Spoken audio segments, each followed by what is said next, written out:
नमस्कार.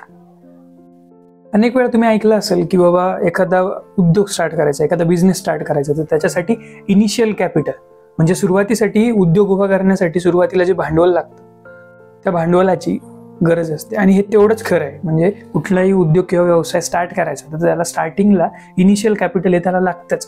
पण ते इनिशियल कॅपिटल म्हणजे जास्तच इनिशियल कॅपिटल पाहिजे तरच बिझनेस बिल्ड होऊ शकतो. किंवा इनिशियल जे आपण म्हणतो ना, त्यासाठी लागणारा बिझनेस सेटअप करण्यासाठी जो पैसा लागतो तो जास्तच असला पाहिजे तरच तुम्ही एक यशस्वी बिझनेस रन करू शकता.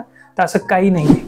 तर आज जे व्यक्तिमत्व आहे ते व्यक्तिमत्व म्हणजे ज्याने आपल्या बिझनेसची सुरुवात केली आपल्या बालवयात, ते व्यक्तिमत्व म्हणजे सतीश कुमार टी.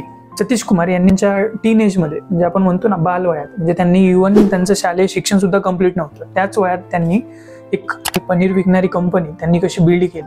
ते आपल्या व्यवसायाच्या सुरुवातीच्या काळात ते चेन्नई, कोयंबटूर आणि बँगलोर यांसारख्या शहरात म्हणजे आपल्या आजूबाजूच्या सिटीमध्ये आपलं एक मिल्क प्रोडक्ट म्हणजे पनीर विकायला त्यांनी सुरुवात केली. आणि त्यांनी आपला बिझनेस मोठा करत असताना 1992 मध्ये त्यांनी मिल्की मिस्ट नावाने आपली कंपनी सुरू केली. आणि त्या कंपनीच्या अंडर त्यांनी दूध आणि दुग्धजन्य पदार्थ त्यांनी विकायला स्टार्ट केलं. आणि मिल्की मिस्ट या सतीश कुमार यांनी सुरू केलेल्या कंपनीचं USP आहे ते म्हणजे ती साऊथ इंडियातली म्हणजे दक्षिण भारतातली एकमेव अशी company 100% value added milk and dairy product manufacturing company. दक्षिण भारतामध्ये जवळजवळ 65% त्या कंपनीनं market share acquire. Satish Kumar यांनी 1992 मध्ये चालू केलेल्या मिल्की मिस्ट याची आज टोटल जी कंपनीची व्हॅल्युएशन आहे ती 7,000 कोटींची त्यांची आज कंपनी.